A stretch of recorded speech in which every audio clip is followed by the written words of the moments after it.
Hello guys, welcome back to the channel. कैसे हैं आप सब? आप सबका बहुत बहुत स्वागत है हमारे इस चैनल में। आज की इस वीडियो में हम देखेंगे कुछ इंपॉर्टेंट एस्पेक्ट्स हिस्ट्री के, मेडाइवल हिस्ट्री के।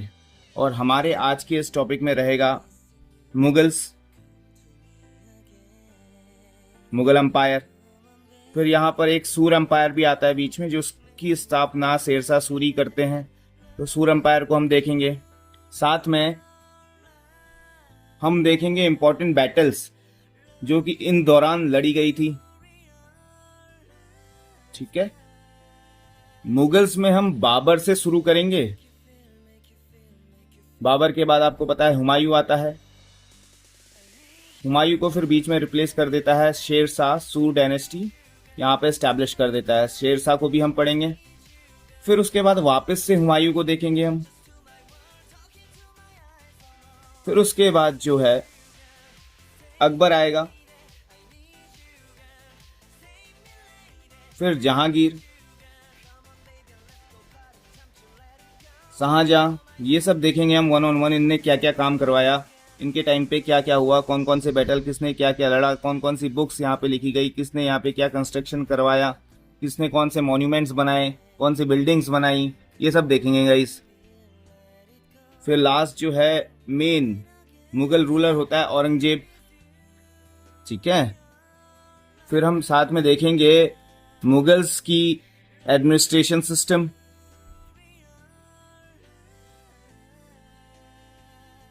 ठीक है, हम देखेंगे इंपॉर्टेंट ऑफिसर्स।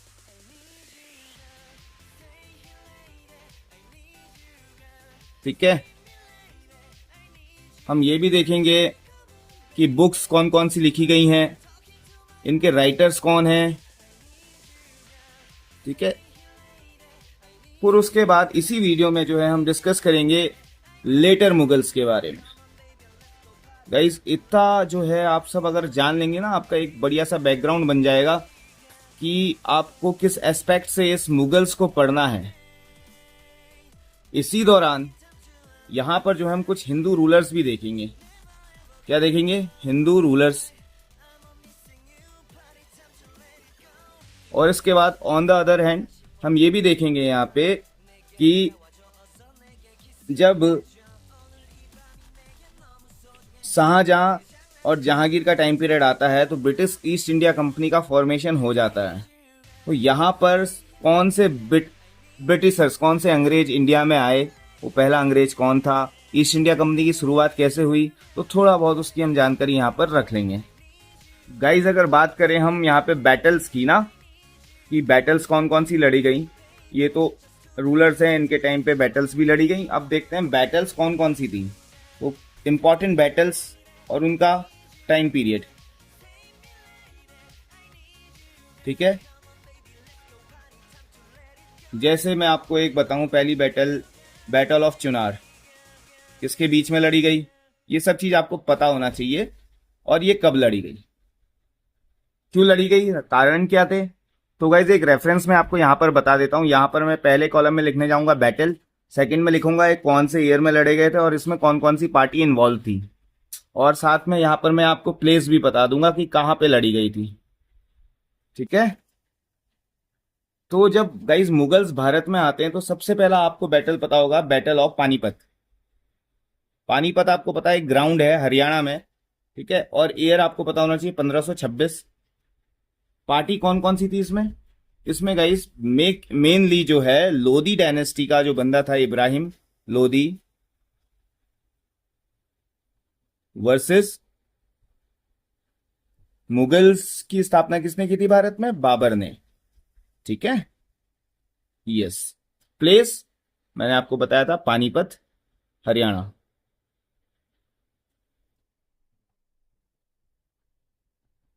और आपकी जानकारी के लिए मैं बता दूं, आपको पता भी होगा कि पानीपत के टोटल 3 युद्ध लड़े गए हैं। एक 1526 में, एक 1556 में, और तीसरा वाला जो लड़ा गया वो मुझे आप कमेंट सेक्शन में बताएंगे। और किसके बीच में लड़ा गया है ये भी बताएंगे, और उसका विनर कौन रहा ये भी बताएंगे। ठीक है, लाइक वाइज मैं अभी यहाँ पर ना ईयर्स वगैरह बाद में बताते हैं आपको। बैटल ऑफ खानवा किसके बीच में लड़ा गया? बैटल ऑफ घग्गर किसके बीच में लड़ा गया, ठीक है।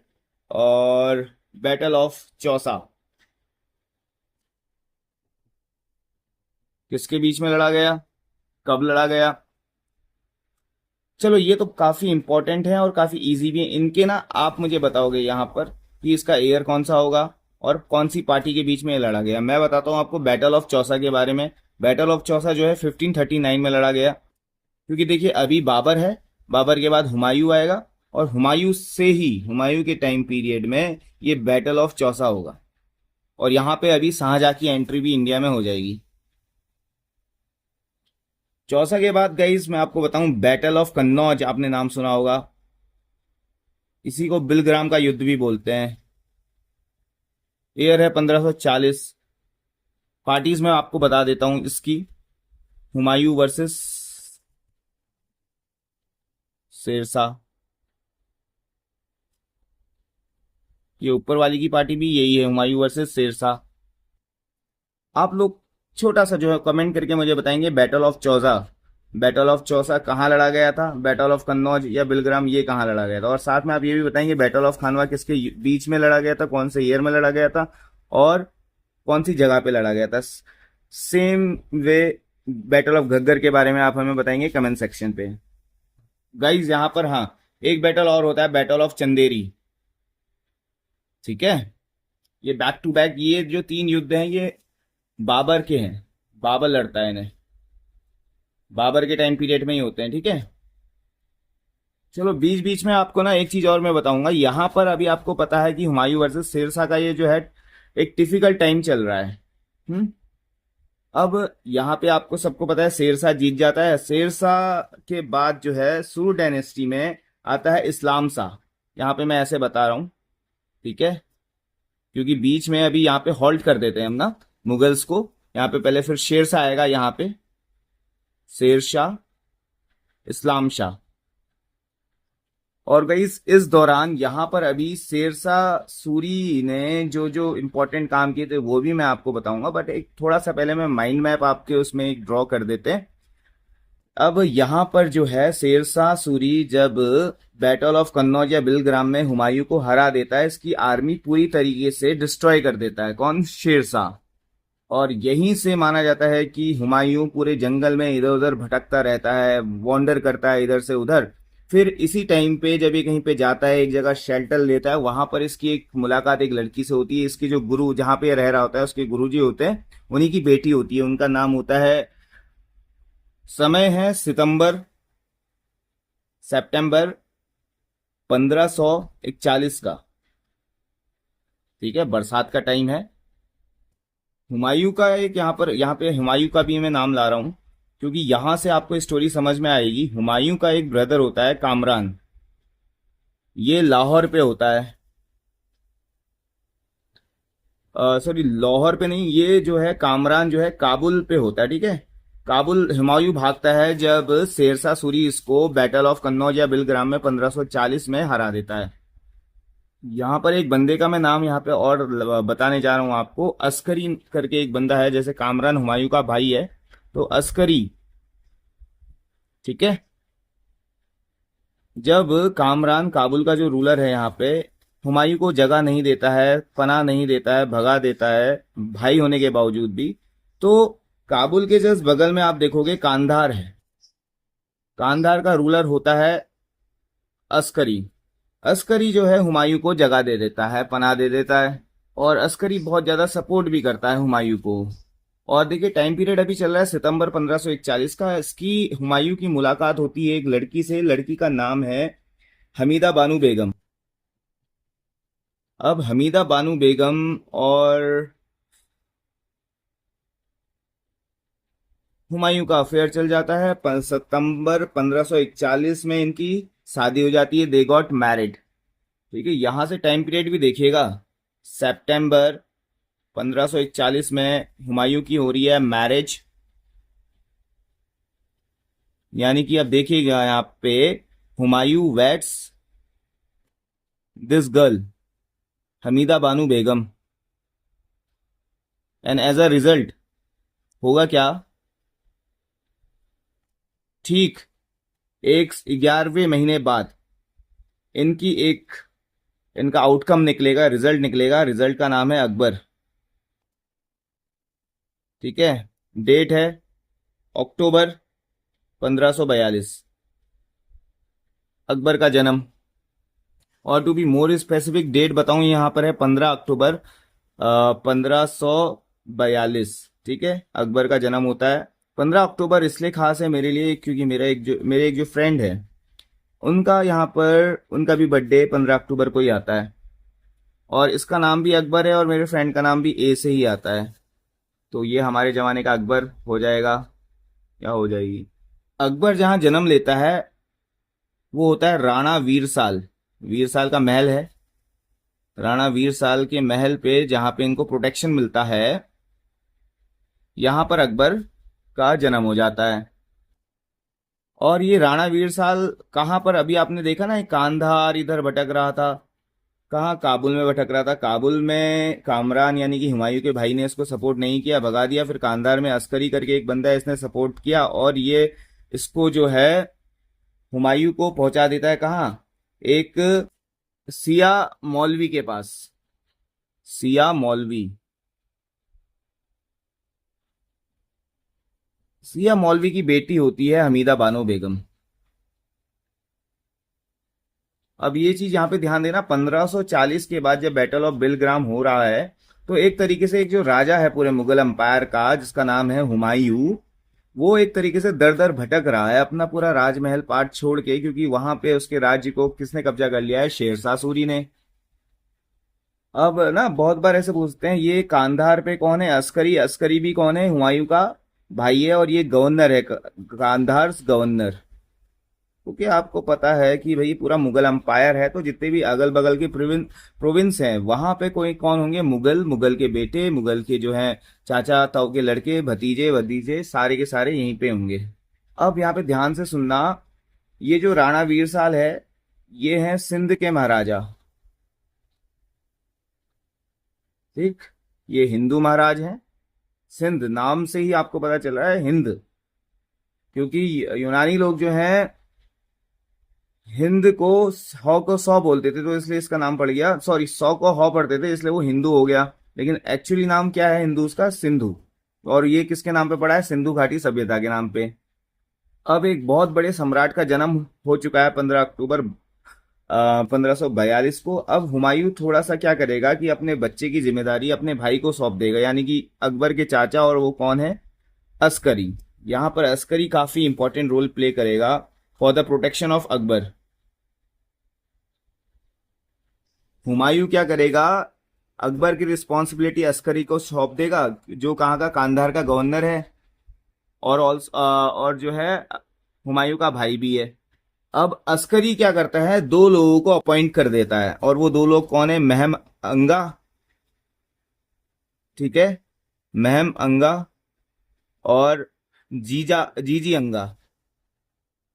ये क्या करते हैं, अकबर की केयर टेक करने के लिए, देखरेख करने के लिए दो पर्सन्स को अपॉइंट करता है। कौन, अस्करी। अस्करी कौन है, हुमायूं का भाई, जो कहाँ का गवर्नर है, कांधार का गवर्नर है। क्योंकि काबुल का जो गवर्नर था कामरान, उसने तो हुमायूं को जगह देने से मना कर दिया।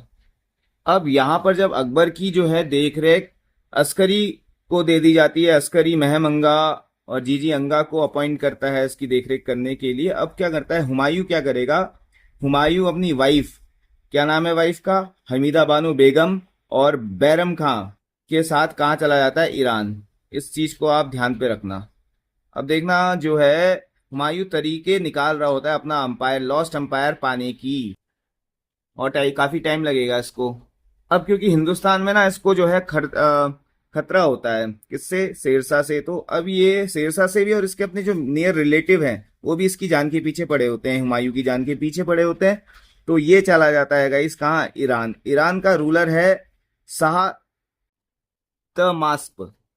यहाँ पे देखना, शाह तमास्प, ये आप लिख सकते हैं अपनी कॉपीज में, ये मैं आपको शॉर्ट शॉर्ट में यहाँ पे बता रहा हूँ। अब इस दौरान ना जहाँ पे ईरान पे ना अपनी एक आर्मी बनाएगा, और आर्मी बनाते बनाते 14,000 की आर्मी ये बना लेगा। 14,000 इसकी आर्मी में 14,000 लोग धीरे धीरे इकट्ठा हो जाएंगे। और फिर ये जितने भी इसके लॉस्ट अंपायर हैं जिनने इसकी हेल्प नहीं की थी, जैसे ये अटैक करेगा काबुल पे, काबुल का जो कौन है गवर्नर, कामरान, उसके बाद ये अस्करी के पास भी जाएगा, यहाँ पे भी इसकी भी हेल्प वेल्प करेगा और इसको भी जो है ये कांधार वाला रीजन भी अपने साम्राज्य में मिला लेगा। फिर धीरे धीरे करके ये जो है लाहौर पे भी कब्जा कर लेगा।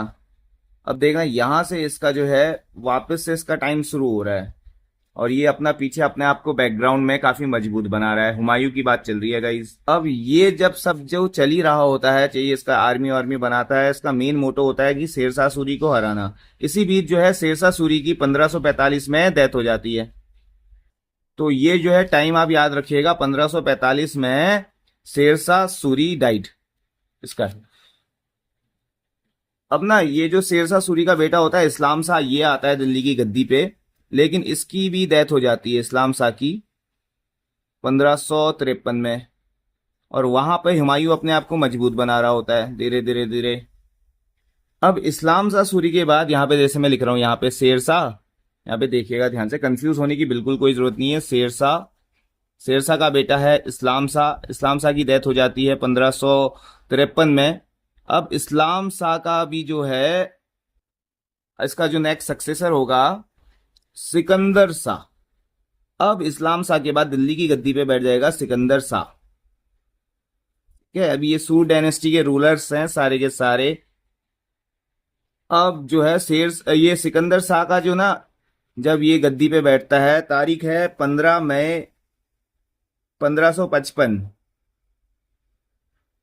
अब पीछे से जो है हुमायूं अपने आप को तो मजबूत कर ही रहा है। मैंने आपको बताया था 14,000 की करीबन इसने ये सिंध भी जीत लिया, लाहौर भी जीत लिया, काबुल भी जीत लिया, है ना, कांधार भी जीत लिया। तो ये सब जीतता हुआ आ रहा था और अपने आप को मजबूत बना रहा था। और दिल्ली में कौन बैठा हुआ है अभी? सिकंदर शाह, 15 मई 1555 को। अब ये दिल्ली में भी पहुंचता है और दिल्ली में जो है ये युद्ध करना शुरू कर देता है अपनी जो लॉस्ट अंपायर है इसका, उसको वापस रिगेन करने के लिए। और यहाँ पर एक युद्ध होता है। युद्ध का नाम मैं आपको यह बताता हूँ, एक मिनट। आपने अगर भारत का मैप देखा होगा ना, तो पाकिस्तान के जस्ट बगल में राजस्थान लगता है। राजस्थान में एक जगह है माछीवाड़ा। तो मैं एक बार चाहता हूं कि ये जो डेट है ना, जब सिकंदर शाह गद्दी पर बैठता है 15 मई 1555 को, कौन बैठ रहा है? सिकंदर शाह। सिकंदर शाह कौन है? इस्लाम शाह का भाई या बेटा, कुछ भी हो सकता है, उतनी चीज हमें अच्छे से पता नहीं है ना। कुछ लोग बोलते हैं चाचा का लड़का है, कुछ लोग बोलते हैं सगा भाई है, कुछ लोग बोलते हैं इसका बेटा है। उन सब चीजों पे हमको नहीं जाना, हमको ये जानना है कि इस्लाम शाह के बाद सिकंदर शाह गद्दी पे बैठता है। ठीक है, और सिकंदर शाह की जो जिस तारीख को बैठता है 15 मई 1555 की ये तारीख है। और अब पीछे से हुमायूं भी जो है लाहौर वगैरह इन सबको जीतता हुआ आ रहा है। जस्ट पाकिस्तान के बगल में ही है राजस्थान। राजस्थान में एक जगह है मच्छीवाड़ा।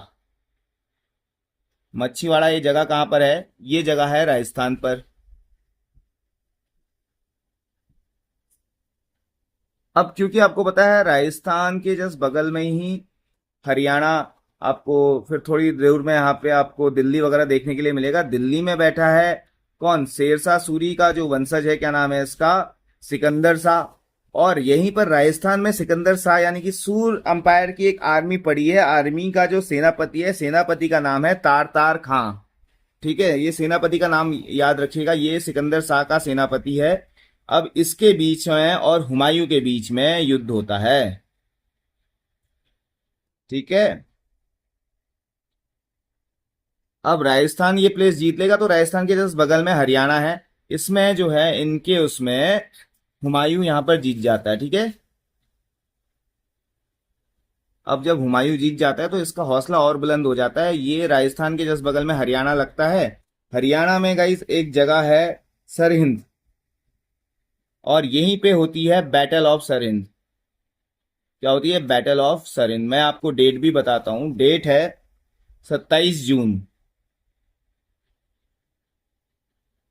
1555। ये देखिए, ये यहां से युद्ध करता चला रहा है। 15 मई के महीने में किया, और फिर ठीक 1 महीने 12 दिन बाद यानी कि 27 जून 1555 को ये कहाँ भिड़ गया?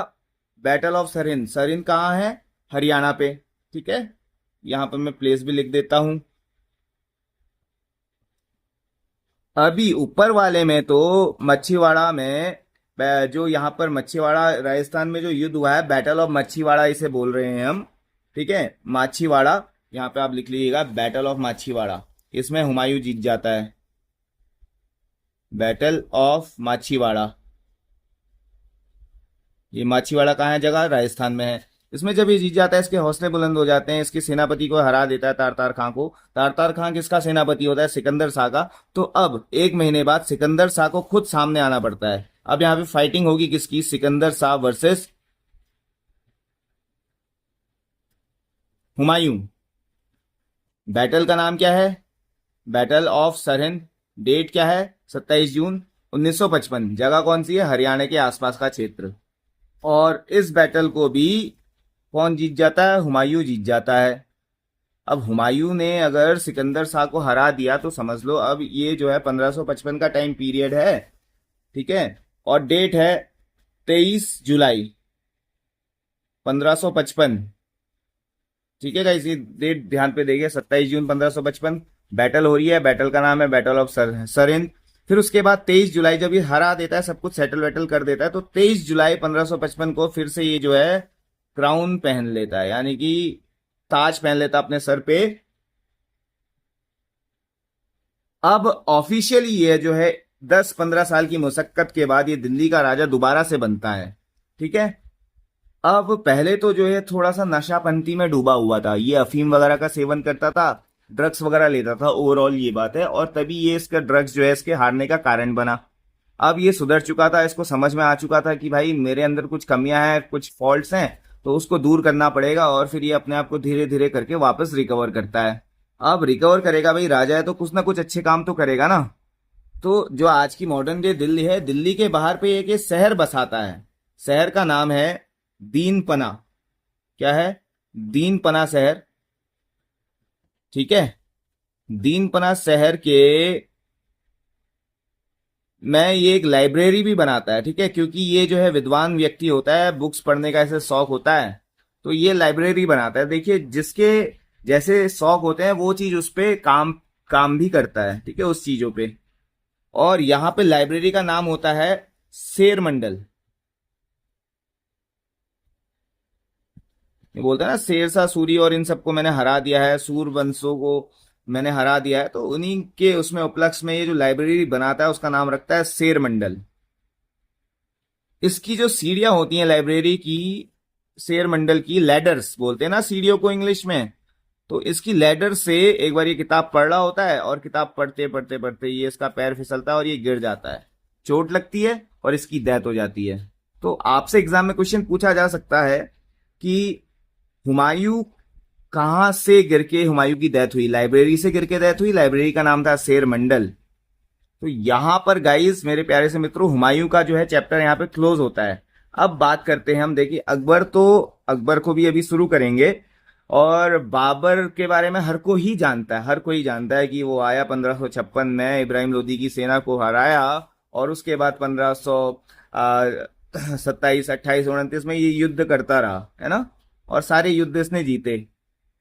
तो ये बाबर के बारे में था। हुमायूं के बारे में चैप्टर क्लोज हो चुका है। अब हुमायूं को जिसने डिथ्रोन किया था उसका नाम है शेरशाह सूरी। अब देखते हैं शेरशाह सूरी के बारे में कुछ फैक्ट्स। ठीक है गाइस, ध्यान से देखिएगा, मैं आपको समझाने के पर्पज से यहाँ पर ऐसे लिख रहा हूं, आप एक अच्छा सा प्रॉपर नोट्स बना सकते हैं इससे। तो शेरशाह सूरी ना जब हुमायूं को हरा देता है, कौन से बैटल में? 1540 बैटल ऑफ बिलग्राम। उसके बाद सूर डायनेस्टी यहां पर स्टैब्लिश हो जाती है। अब शेरशाह सूरी क्या करेगा? शेर खा भी बोलते हैं जिसे, तो इसका नाम वगैरह तो मैं यहाँ पे नहीं लिखने जा रहा हूँ, क्या कहते थे क्या नहीं कहते थे। इसने अपने कुछ रिफॉर्म्स किए हैं, एडमिनिस्ट्रेटिव रिफॉर्म्स। ठीक है, और इसके एडमिनिस्ट्रेशन रिफॉर्म्स के बारे में हमें कहां से जानकारी मिलती है? एक राइटर हैं अब्बास खां शेरवानी, यहां पर मैं नाम लिख रहा हूं, अब्बास खां शेरवानी। ये एक बुक लिखते हैं, बुक का नाम है तारिक ए शेरशाही, यानी कि टाइम्स ऑफ शेरशाह। शेरशाह के समय काल की बारे में ये बता रहे होते हैं अब्बास खां शेरवानी तारिक ए शेरशाही अपनी पुस्तक में। अब चूंकि ये बंगाल से होता है शेरशाह सूरी, तो ये बंगाल को शुरू में 19 सरकार में डिवाइड करता है। सरकार बेसिकली आप आज के समय समझ लीजिए, किसी राज्य में डिस्ट्रिक्ट होते हैं, तो सरकार उस समय के क्या थे, डिस्ट्रिक्ट थे। तो बंगाल को ओवरऑल, जो बंगाल काफी बड़ा होता है, बंगाल का उस समय मतलब है बिहार, उड़ीसा, आज का वेस्ट बंगाल और बांग्लादेश वाला रीजन। तो इस पूरी एंटायर एरिया में 19 सरकार यानी कि 19 डिस्ट्रिक्ट से स्टैब्लिश करता है शेरशाह सूरी, और हर जिले के लिए एक ऑफिसर अपॉइंट करता है। जैसे आज हम डीएम देखते हैं, और उस डीएम का उस समय नाम होता है सिकदार। सिकदार is the head of each सरकार। और ये सारे के सारे जो हैं सरकार किसके कंट्रोल में होंगे, ये होंगे under control of Sher Shah Suri. क्यों साहब, शेरशाह सूरी। एक नॉर्मल सा क्वेश्चन आपसे पूछा जा सकता है शेरशाह से रिलेटेड, कश्मीर, गुजरात और क्या, असम,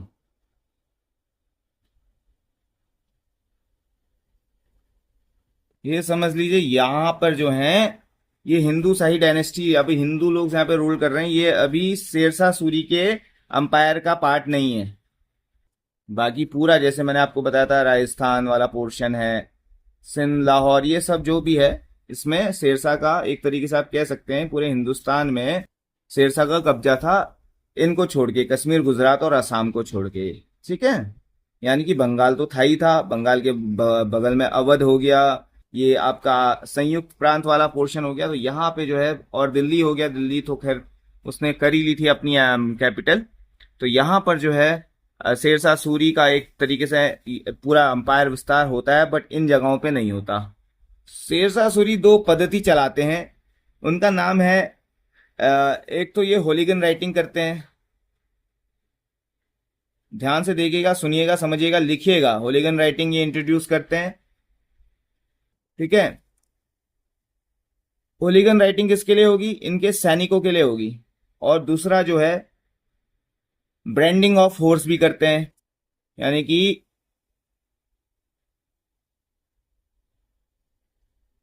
हर घोड़े पे एक स्टैंप मार देंगे कि ये जो है इससे ये सरकारी घोड़ा हो जाएगा।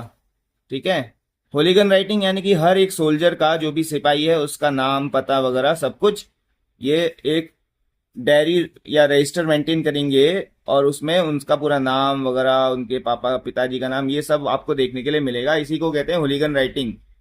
और इससे पता चलेगा इसके हमारे इस सोल्जर के यहाँ पे हाथ में टैटू बना है, या यहाँ पे जो है गले पे इसके कोई तिल लगा हुआ है ना, कोई मोल है। और फिर गाइस धीरे धीरे, जैसे मैंने अभी थोड़ी देर पहले आपको बताया था कि इसने 19 जो जिले बनाए थे, 19 सरकार बनाए थे बंगाल पे, और बाकी जगहों पे भी इसकी जब जैसे जैसे कब्जा होता रहेगा, वैसे वैसे ये जिले वहां पे भी बनाता रहेगा। तो इसके एंटायर एम्पायर में टोटल की जितनी भी टेरिटरी थी, उसमें टोटल 66 सरकार थे, यानी कि 66 जिले थे। ठीक है,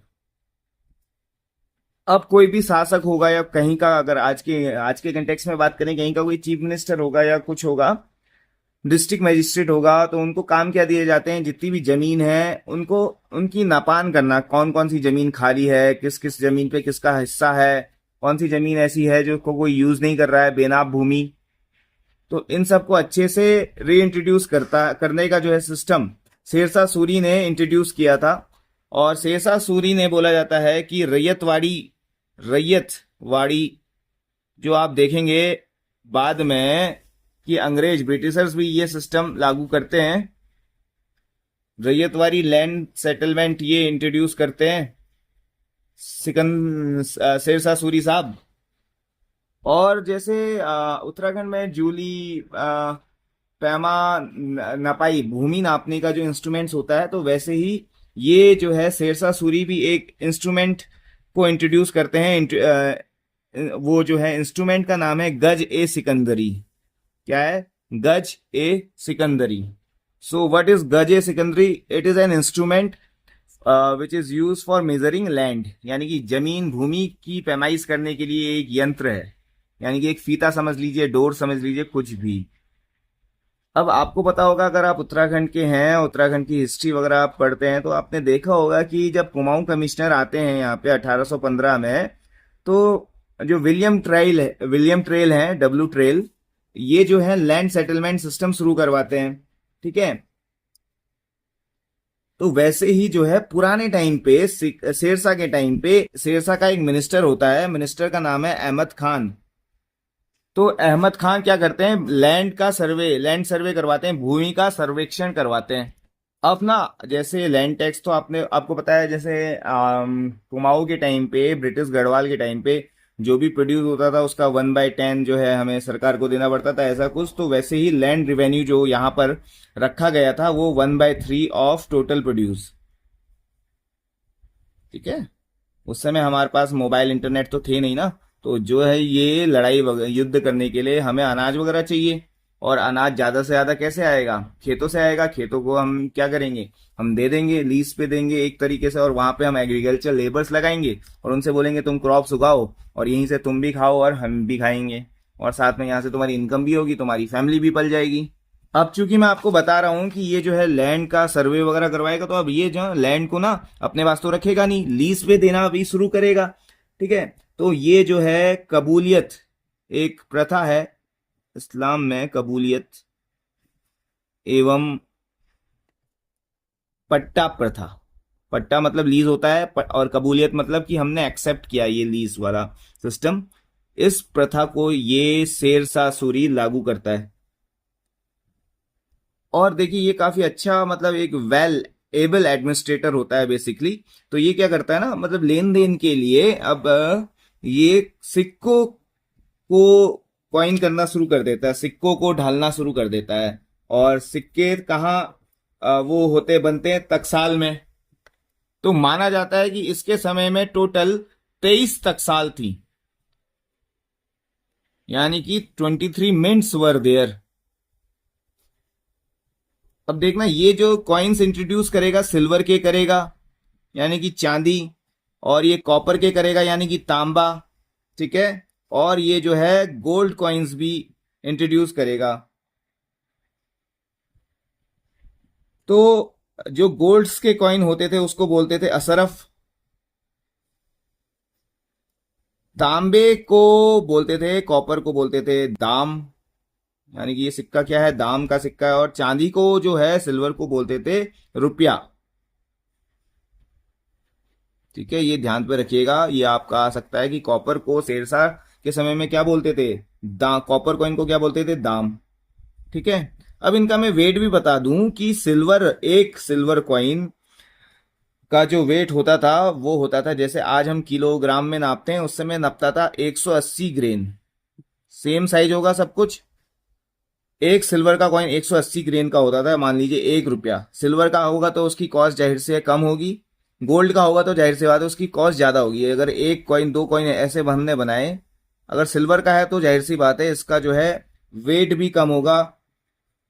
तांबे का है तो तांबे का वेट ज्यादा होगा, 380 ग्रेन का होगा। और सोने का जो अशरफ होगा उसका वेट होगा 167, क्योंकि गोल्ड लाइट वेटेड होता है लेकिन महंगा होता है। तो इसने जो है सिक्कों को मिंट करवाना शुरू करवाया, और टोटल आपको मैंने बताया था इसके समय में 23 टकसालें थी। और इसने जो है, आज जो आप देखते हैं नेशनल हाईवे 1 और नेशनल हाईवे 19 ना, इसने 4 मुख्य सड़कों का निर्माण भी करवाया था गाइस। अब यहाँ पर इसके उसमें यहाँ हम देखेंगे रोड्स जो है, ये रोड्स भी बनवाएगा, ले डाउन करेगा। पहली रोड जो होगी इसकी बंगाल टू मुल्तान। अब ये जो है रोडों का जाल बिछाएगा, क्यों, ट्रेड करने के लिए। यहाँ पे देखिए कॉइन्स भी इंट्रोड्यूस किया ना, बिजनेस माइंडेड बंदा होता है भाई, और बिजनेस से ही किसी का साम्राज्य चलता है। दूसरी जो रोड डालेगा आगरा से जोधपुर। तीसरी रोड ये इंट्रोड्यूस करेगा आगरा से बुरहानपुर। जोधपुर आपको सबको पता है कहाँ है, राजस्थान में, और बुरहानपुर कहाँ पर है, ये मध्य प्रदेश पे है। ठीक है गाइस। और एक रोड ये डालेगा लाहौर से मुल्तान, लाहौर टू मुल्तान। इनमें से जो सबसे लॉन्गेस्ट रोड होती है वो है Bengal to Multan, this is the longest road. इसी को हम बोलते थे, अभी भी बोलते थे लॉन्गेस्ट रोड को, इज नेशनल हाईवे 1। ठीक है। और बात करें इस रूट की ना, बंगाल टू मुल्तान को, तो ये जब चंद्रगुप्त, यानी कि जब हमारे मौर्यास हुआ करते थे ना गाइस, तो मौर्यास के टाइम पे यही रोड कहलाती थी उत्तरापथ, उत्तरापथ। ठीक है। और फिर ब्रिटिशर्स के टाइम पीरियड पे ऑकलैंड करके एक गवर्नर जनरल या वाइसरॉय आप बोल सकते हैं, तो ये इसी रोड को पक्का करवाते हैं। ठीक है। कौन सी रोड को? ये बंगाल टू मुल्तान को। इस रोड को सीमेंट डामर वामर जो भी डालते हैं पक्का करवा देते हैं। और उसके बाद क्या है कि लॉर्ड ऑकलैंड ही इसी रोड का नाम रख देते हैं ग्रैंड ट्रंक रोड। ठीक है। ये पूछा जा सकता है कि ग्रैंड ट्रंक रोड जो है ये शेरशाह सूरी ने जो बनवाई थी, उसको ग्रैंड ट्रंक रोड का नाम देता कौन है? जो कौन देता है? Auckland, mister Auckland, he is the British governor general of India. अब इसकी कहानी यहीं पर नहीं रुकेगी, ये क्या करेगा, ये और भी चीजें करवाएगा। जैसे कि ये जगह जगह पे रुकने के लिए, जैसे आज होटल रेस्टोरेंट होते हैं, तो ये सराय बनाता है। क्या बनाता है? सराय। और जगह जगह पे टोटल ऐसे आपको कितनी सराय देखने के लिए मिलेंगी? 1700, 1700 सराइज। ये सराइज बेसिकली क्या होती हैं? एक टाइप का, आज आपका जैसे आप होटल है ना, रुकते हैं कहीं पे, धर्मशाला वगैरह जो होता है, तो वैसे ये सराय बनाता है। यहाँ से भी इनकम आएगी, जो लोग जाएंगे वहां पे रुकेंगे, वहां पे पैसा खर्च करेंगे।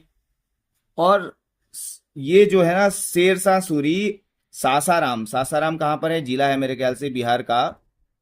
यहाँ पर ये क्या करता है, अपने जीते जी अपना खुद का जो है एक टॉम बनाता है। ठीक है।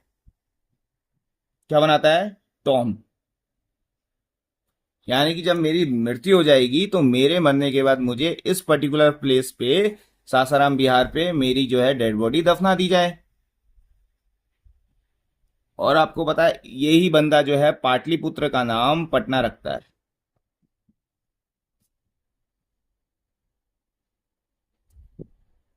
अब बात करते हैं इसके कुछ आर्किटेक्ट की, तो ये क्या बनाता है? ओल्ड फोर्ट, पुराना किला बनाता है दिल्ली में, जिसे आज हम पॉपुलरली चांदनी चौक नाम से जानते हैं। ठीक है गाइस। और यही जो है चांदनी चौक के आसपास आपको एक मस्जिद देखने के लिए मिलेगा। मस्जिद का नाम है किला ए कुन्हा। क्या है? किला ए कुन्हा। आगे से मॉस्क भी लिख देता हूं, आप लोग जो है परेशान ना हो। ये सब कौन बना रहा है? ये शेरशाह सूरी बना रहा है, ठीक है, अपने टाइम पीरियड पे। और ये किला एक पुनः मॉस्क कहाँ देखने के लिए मिलेगा हमें? इसी चांदनी चौक वाले रीजन में, ओल्ड फोर्ट के अंदर हमें देखने के लिए मिलेगा। कभी आप जाओगे, विजिट करोगे, पूछना किसी से, यहाँ पे जो है एक मस्जिद है जो शेरशाह ने बनाया था, और मस्जिद का नाम है किला एक पुनः मस्जिद। कहाँ पर है? जाइएगा और जाके देखिएगा। ये आपको चांदनी चौक की गलियों के अंदर देखने के लिए मिलेगा। वहां पे एक गुरुद्वारा भी है और मस्जिद भी है। और एक इम्पॉर्टेंट चीज यहाँ पर, आपने वो मूवी देखी है पद्मावत? पद्मावत एक एपिक भी है, बुक भी है, और इसको लिखा है मलिक मोहम्मद जैसी ने।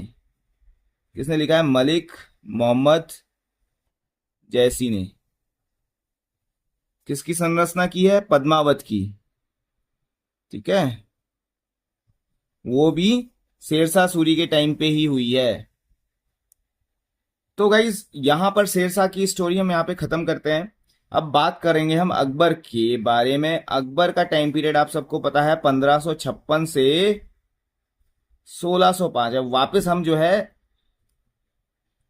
किसमें आ गए हैं? अब हम मुगल एम्पायर पे आ गए हैं। मुगल एम्पायर, एम्परर क्या नाम है? अकबर। अकबर के जन्म की बात करें तो 15 अक्टूबर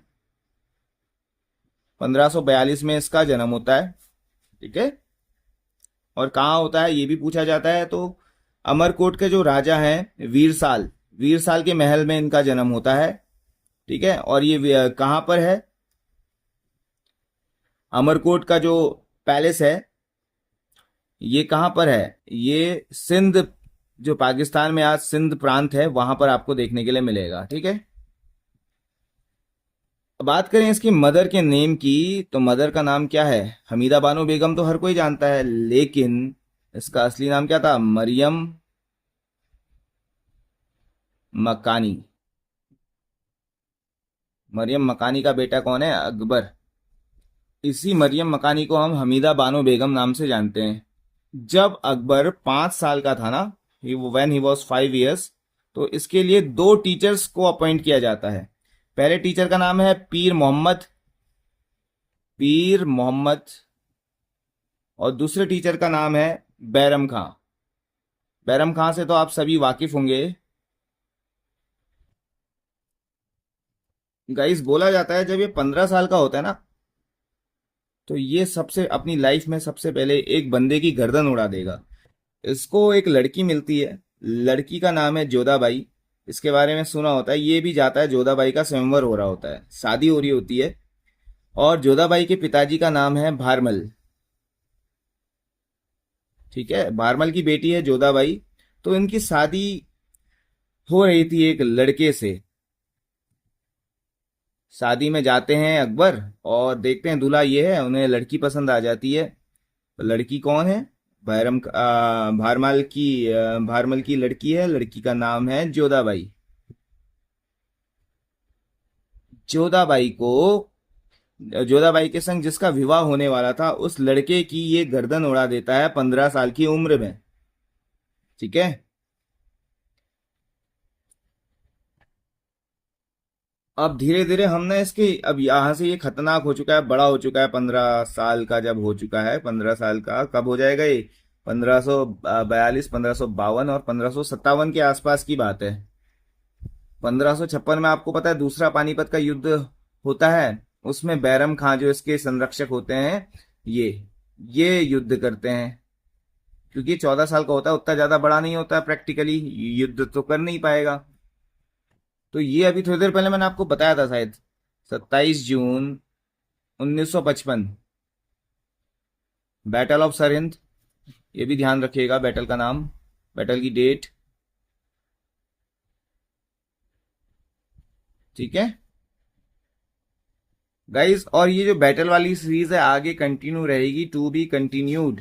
मिलिएगा नेक्स्ट वीडियो पे, अकबर से ही शुरू करेंगे। ठीक है। Thank you so much for watching. Bye bye, have a good day.